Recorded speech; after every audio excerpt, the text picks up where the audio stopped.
today's World Insight. A race against the clock as violence mars the hasty evacuation of U.S. and allied forces in Afghanistan. Taliban amnesty for all. What's next? And an American career diplomat, Nicholas Burns, the U.S. president, picked for ambassador to China. What does the choice tell us?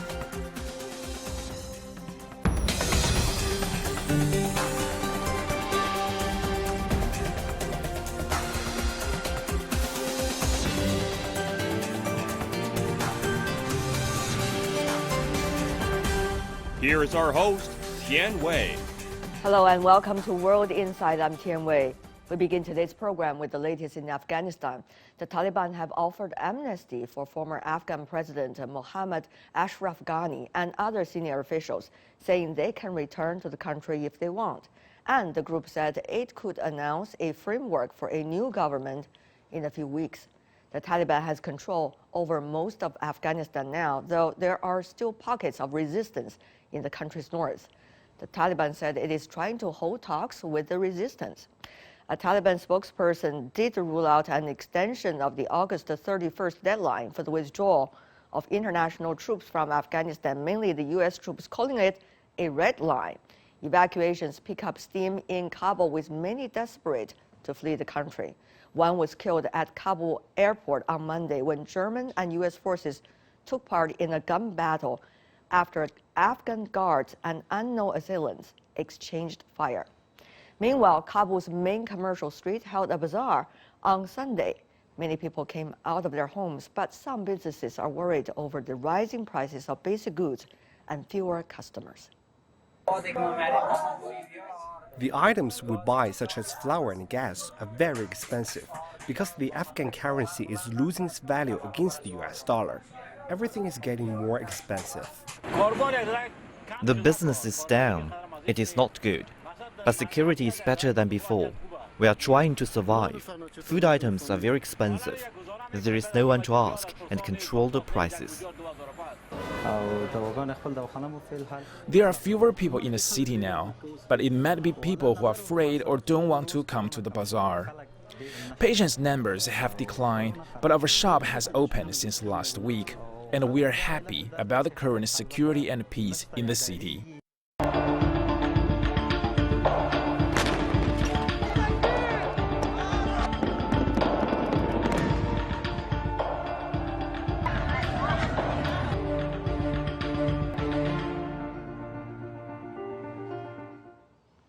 A lot of things are going on all at the same time in Afghanistan. For the latest there, we are joined in Kabul via Skype. Fahim Sadat, head of the International Relations Department of Cardan University. Mr. Sadat, thank you for joining us. My latest information is about the Kabul International Airport. What do we know now about the reason and the so-called unknown assailants? Who are they that were firing at the airport?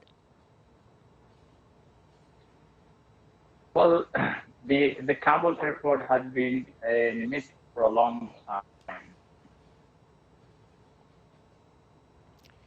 We are probably there are a lot of people to cross into the airport so that they have the opportunity of fleeing the country.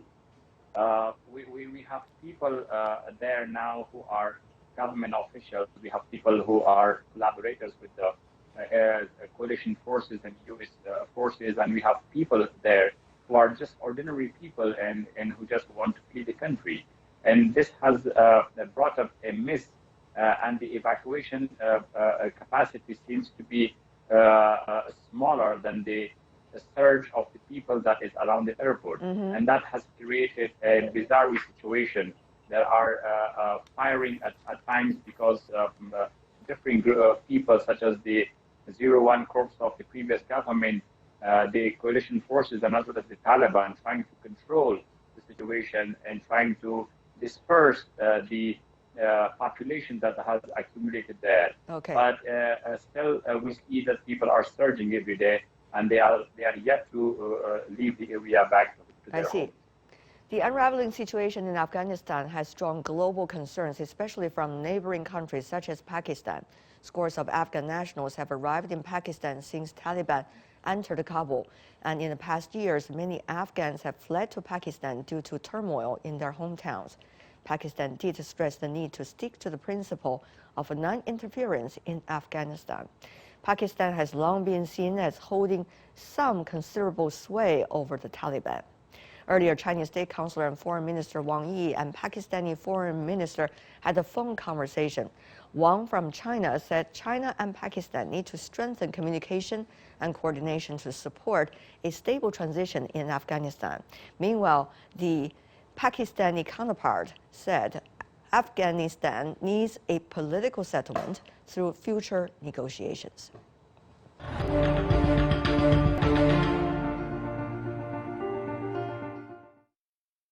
For more on the latest in Afghanistan and the role of Pakistan on the Afghan situation, we are joined in Lahore, Musharraf Zaidi, Senior Fellow of Tabadab, is an Islamabad-based think tank, and in Kabul, Fahim Sadat once again from the University of Kazan, and in Beijing, last but not least, Li Guofu, Director from the Center of Middle East Studies with China Institute of International Studies. Gentlemen, welcome to the program.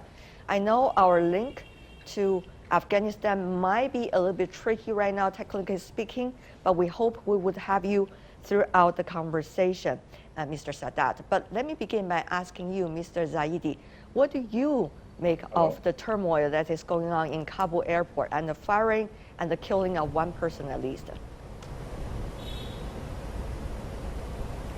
It's terrible. We've all been watching the situation at the Hamid Karzai International Airport now for the better part of a week. And I think it speaks to the utter failure of the imagination and preparation that went into this withdrawal. But it also speaks, I think, more importantly, to the utter failure of the leadership of Afghanistan prior to the fall of Kabul to the Taliban.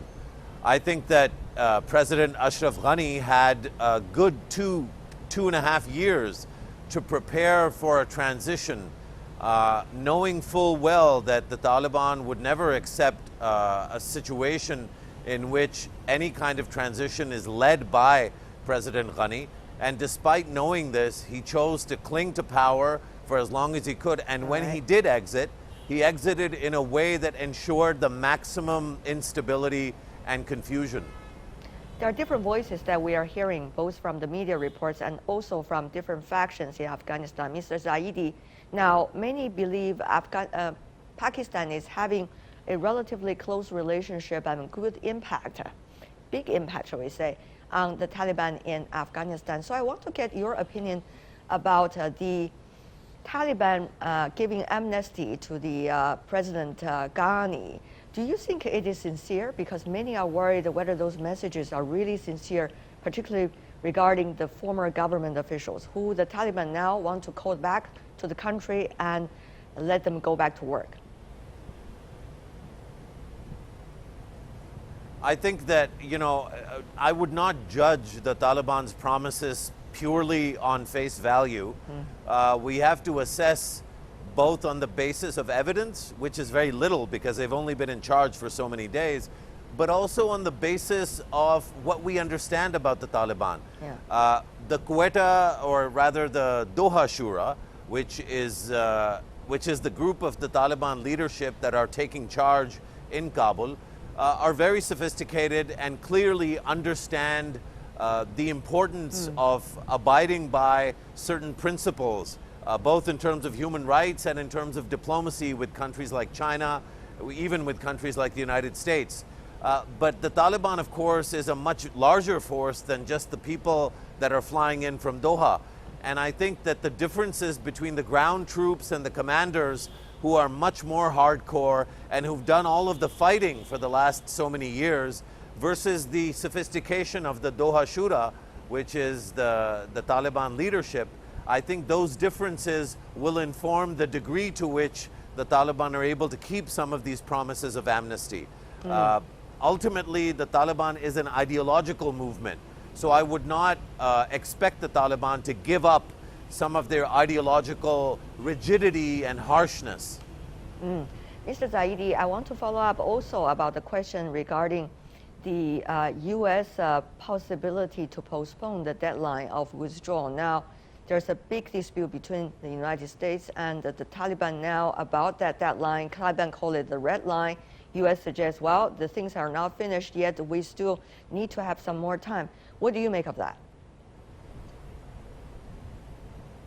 Well, I think the Taliban have to act very wisely and carefully here.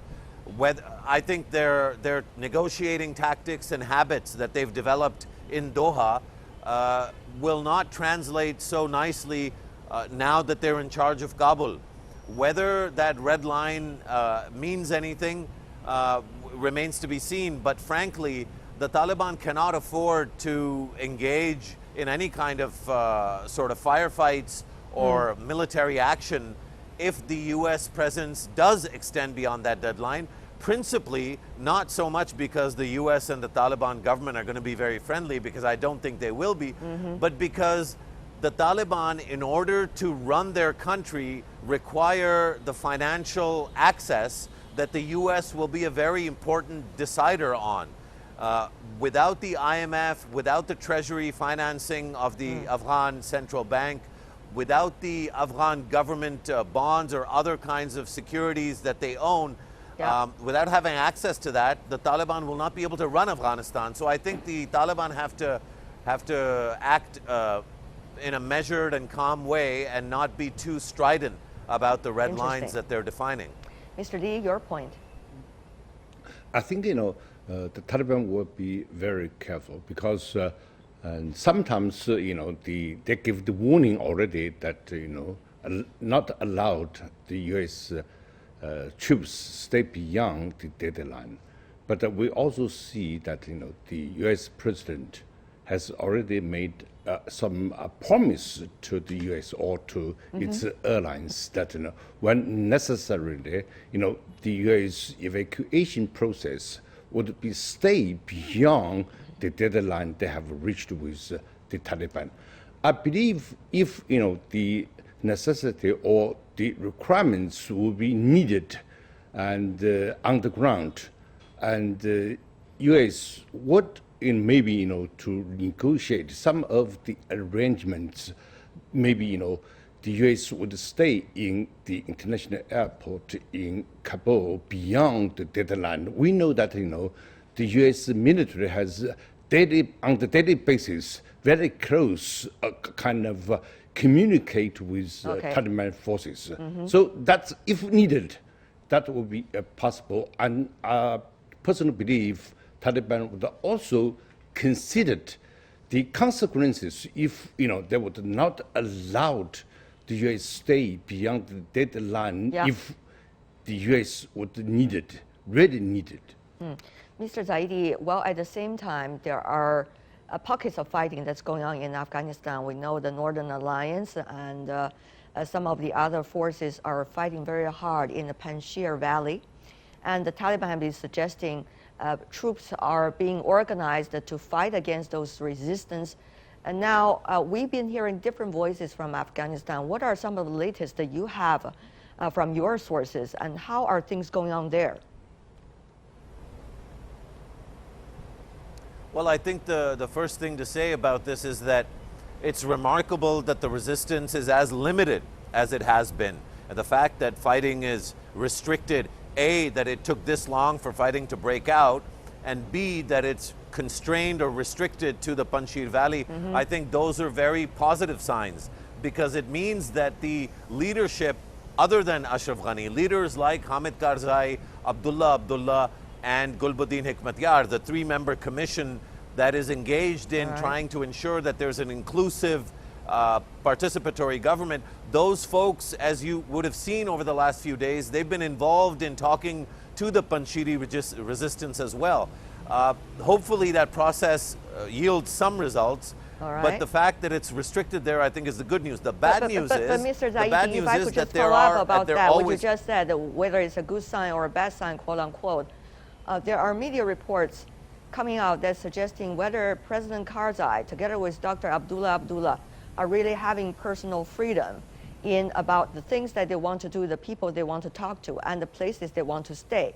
Now, we know that President Karzai, the former president, was being assigned with a group of guards to guard against any danger for him and his family. Now, those guards are being taken away by the Taliban, according to some media reports. In other words, Taliban is in control of the compound in which former President Karzai was in. And now Mr. Karzai, according to media reports, have been moving in with Dr. Abdullah. So there seems to be a lot of things going on besides just the nuances according to the Taliban's voice. So tell me more. Of course, I understand different people have different opinions and perspectives. Mr. Zaidi, things are not as rosy as we earlier, quote unquote, learned from the Taliban.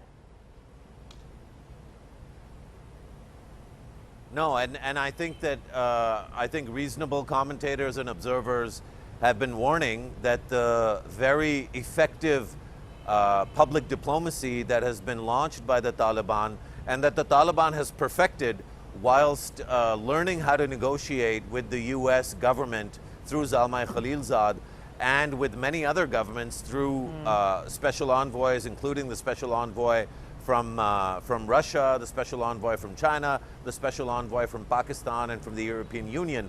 I think that experience has enabled the Taliban to package and deliver messages very effectively.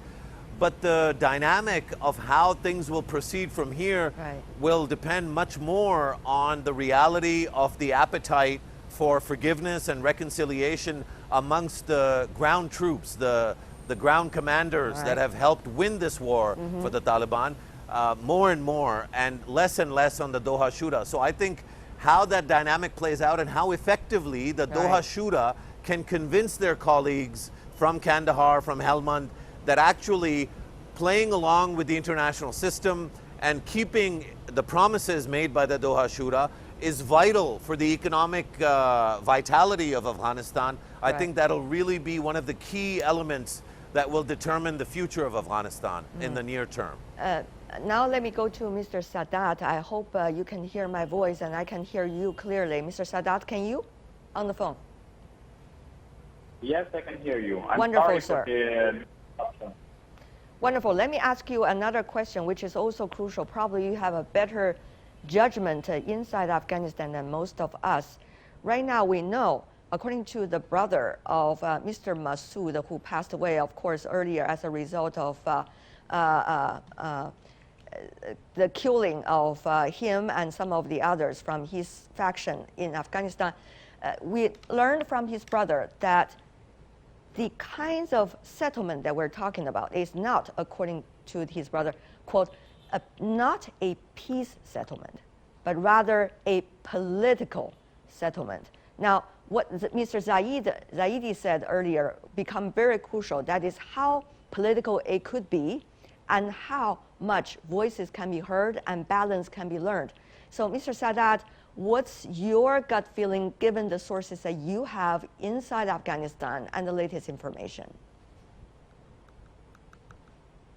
Actually, the point is that the Taliban are not rushing to announce a government to avoid isolation if there is not a government that is all-inclusive and wide-ranging and that includes different people and different political parties and different politicians for that matter, and particularly those who hold an opposite opinion about from the Taliban.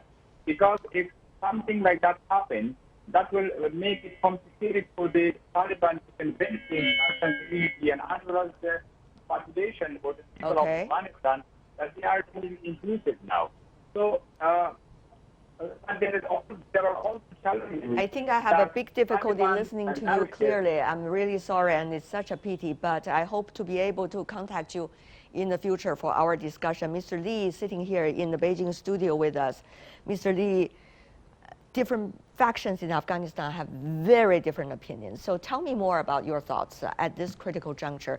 How much voices we need to hear from different sides, and how much sound judgment the international community should have at this point?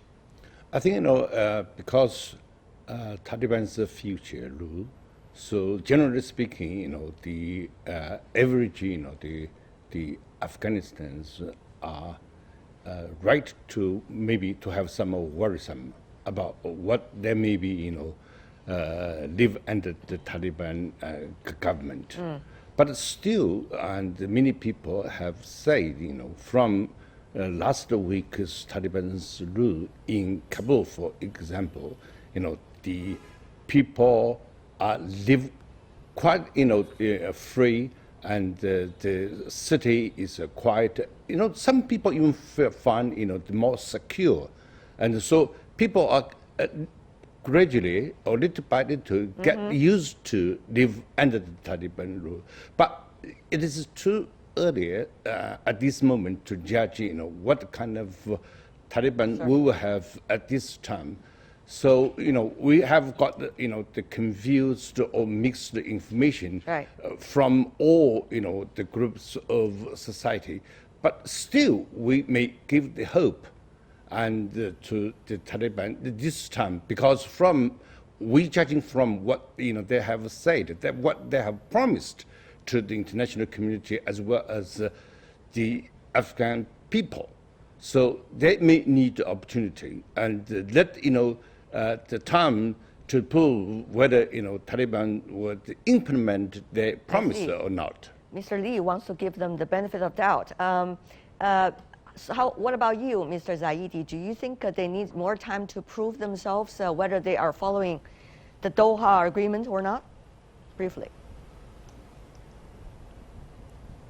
Oh, yeah, absolutely. I think there's a lot of evidence that the statements that they've been making are very positive, but that the lives of ordinary Afghans are not yet reflecting that positivity.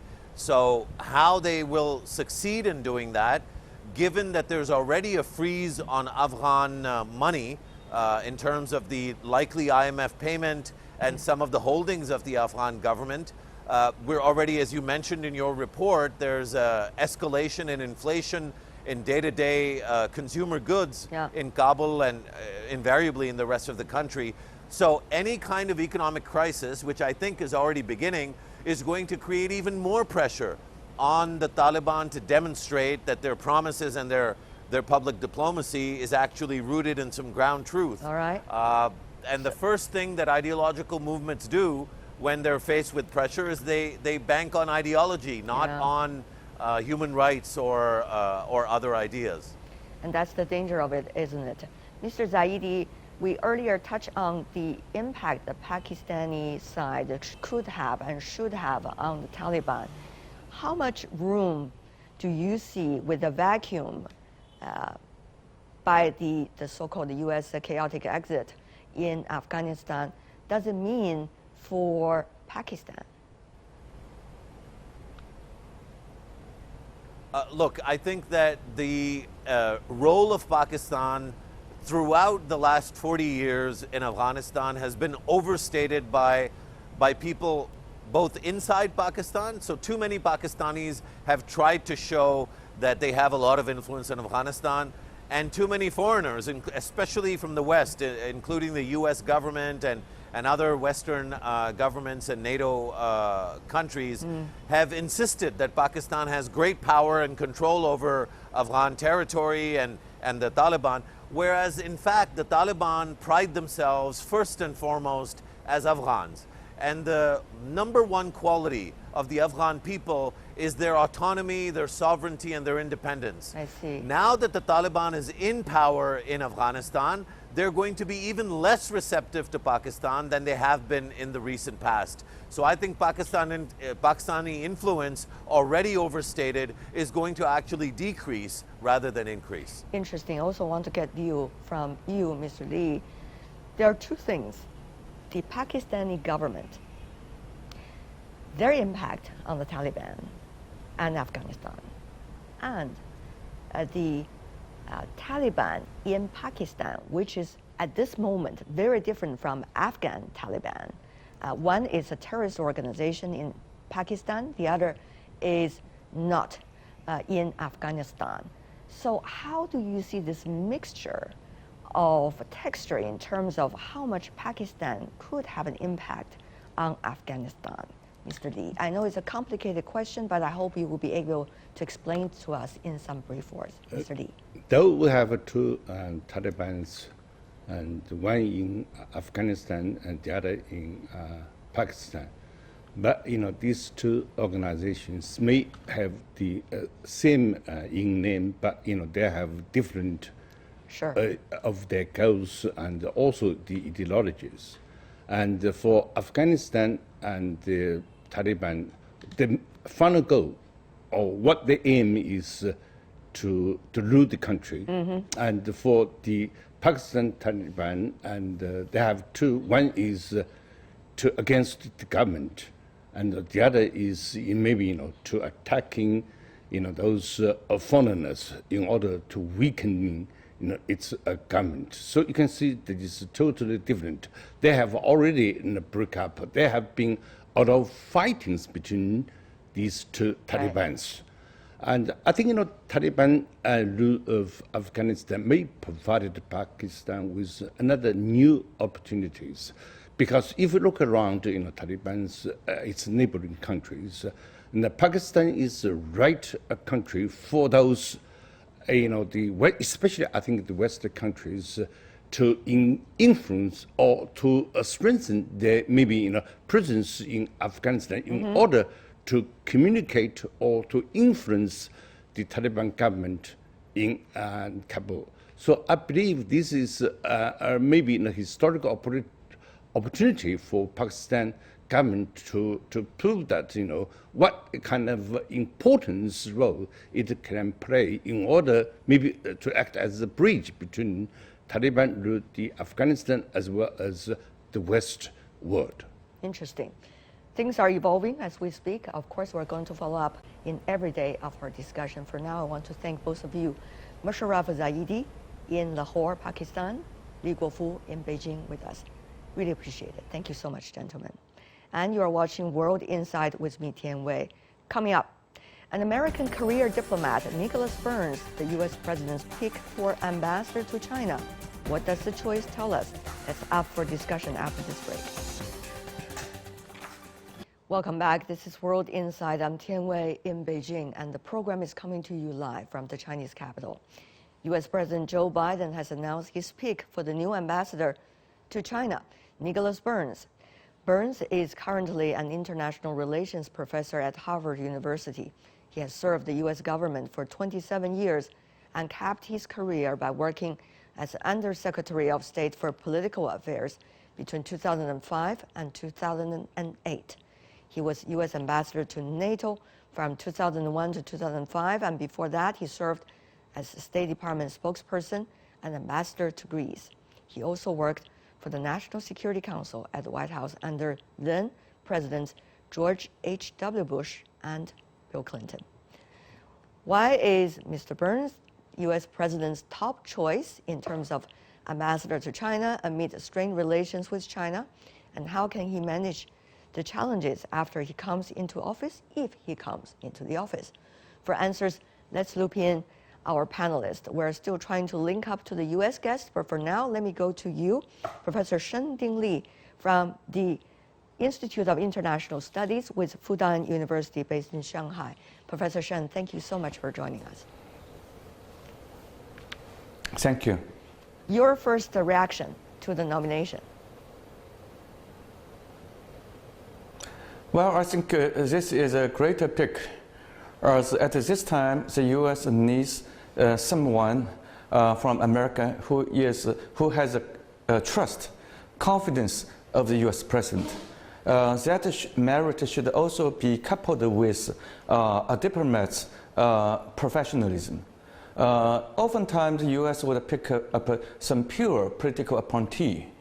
Even though Mr. Burns is also a political appointee, but he has a rich, he has a career diplomat history covering 27 years. That's a great richness for him and for America. So these two facts makes him to be picked. You, of course, is a very well-known figure in terms of China-U.S. studies. In your circle, from the Chinese side, for example, is there much respect for Mr. Burns, both when he was a career diplomat and then later in the academic world? To what I know, that has been the case. Mr. Burns has been responsible for U.S. State Department's political affairs with the world, covering Asia and China as well. And he has often spoken in a solid, cautious, diplomatic manner to show his respect and U.S. respect to China with the previous U.S. presidents. As a professor of international relations at the Harvard's Kent JFK School, he has also been teaching his students and also being quoted as being cautious, diplomatic, and speaking with great balance. He has also often expressed his view to respect China and work with China, of course, with the U.S. in the U.S. interest. Well, it seems a lot of compliments from your side, at least, for the possible U.S. ambassador to China. Now I'm joined on the phone by Douglas Paul, a distinguished fellow from the Asia program of the Carnegie Endowment for International Peace. Mr. Paul, great to have you on the program. Your first response about this nomination? Well, Nick Burns is a major part of the Washington foreign policy establishment and was chosen, I'm sure, because he's sober and balanced and will reflect the priorities of the Biden administration faithfully. Now, from the Chinese side, we've been hearing, Mr. Paul, the Chinese spokesperson from the Foreign Ministry responding to the possible nomination from the U.S. side, a new ambassador to China. He said this, quote, China hopes that the new U.S. ambassador to China will work to promote friendly cooperation between China and the United States and play a constructive role in promoting the healthy and stable development of China-U.S. relations. A lot of adjectives there, certainly good thinking and good hopes, but during the current circumstances, how much room do you think ambassador to China from the U.S. side could have? Well, the joke would be the ceiling is unlimited because things have gotten so bad that he has a great scope for constructive activity. I think the initial phase will be trying to stabilize the current very low level of relations and try to rebuild those things that can be built. There are programmatic issues which have been discussed most recently by the Deputy Secretary of State in visiting Tianjin with Foreign Minister Wang Yi and Xie Feng, where she talked about getting back the issue of visas for students and visas for journalists and working on consular relations, which I assume is a reference to the closed consulates in Houston and Chengdu. Just getting that work started will be enough to keep him busy, apart from his initial calls once he's arrived in Beijing. Professor Shen, of course, at the same time, the new Chinese ambassador to the United States arrived in the U.S. For several weeks already. So far, according to his official Twitter account, there seems to be quite a number of goodwill gesture to the great American people as Chinese ambassador to the United States. So how do you see the styles of future ambassadors from both countries to each other are likely to have as a result of the current challenging circumstances of the bilateral relations? I think both ambassadors represent their country and their presidents. Therefore, they should do what their country wants them to do. As our new ambassador Qin Gang to the U.S. has stated in his first Twitter after landing in the U.S., he wants China-U.S. to rediscover, to re-recognize, and also to re-respect. So his catchword is understanding, respecting, and recognizing. That's great. But that's not only for U.S. to understand China, respecting China. Mr. Qin Gang should also make China to understand, respect, and appreciate America as well. I think for the possible U.S. next ambassador to China, he would do the same for America. But both ambassadors should also be the representative of their presidents. So at this time, both presidents have stated that they are ready to cooperate whenever they can. But of course, when other countries try to compete, we hope to compete healthily, but we would compete anyway. And at a time when the other side would rival with us, and we are ready to do. So the ambassador should also follow the order of the president, compete and cooperate and possibly conflict. And they are ready to serve each of their nation in these 3 Cs. Mr. Paul, of course, the nomination of Mr. Burns is at the time when there has been relatively very little direct high-level contact, at least in public domain, that we know about between China and the United States. Now, as Professor Shen earlier mentioned, the top leadership diplomacy is very crucial now for both countries. So this is interesting that these 2 ambassadors arriving at each other's country at a time when they need to prepare the most for any possibility of top leadership meeting or interaction. Well, that's true. There was more of a possibility of the 2 leaders possibly meeting in Rome or Glasgow in late October, early November this year. That now seems less likely because of the return of COVID Delta form. And so I think actually the important thing is not really the high-level meetings.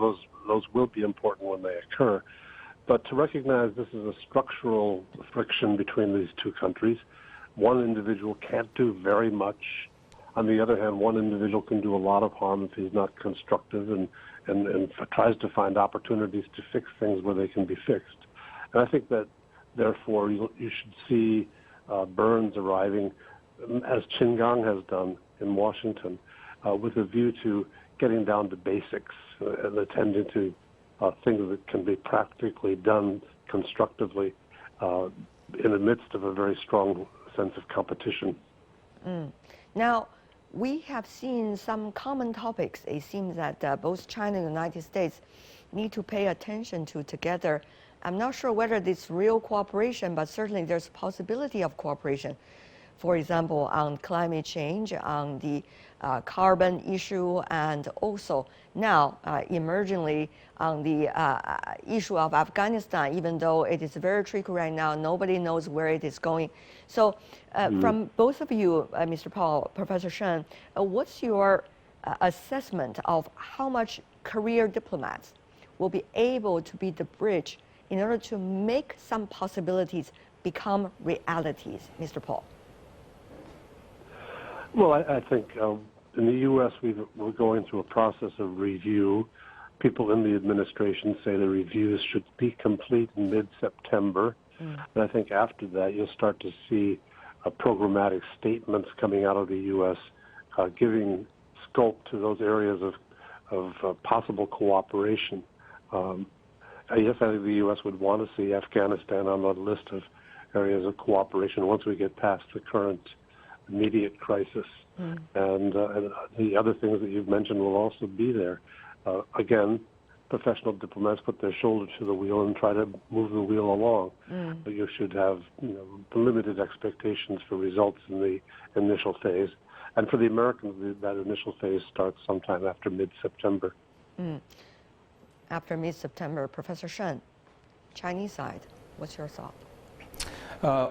Well, an ambassador traditionally would understand the country he is posted and to get their view and information and sometimes intelligence and to convey them to the countries that post him. And then give his and his colleagues' analysis to his own leaders and then to implement the order from the headquarters. For this, the ambassador could do a lot to understand the country he is posted and to get their view back to the capital. That does not mean he agrees or disagrees.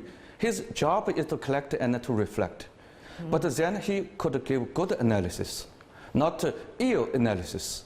But then when implementing the order from headquarters, the way he handled, he interact to show his respect to the hosting country and his personal charisma sometimes can help. But therefore, there's a limit an ambassador can do, but sometimes the ambassador can do a lot.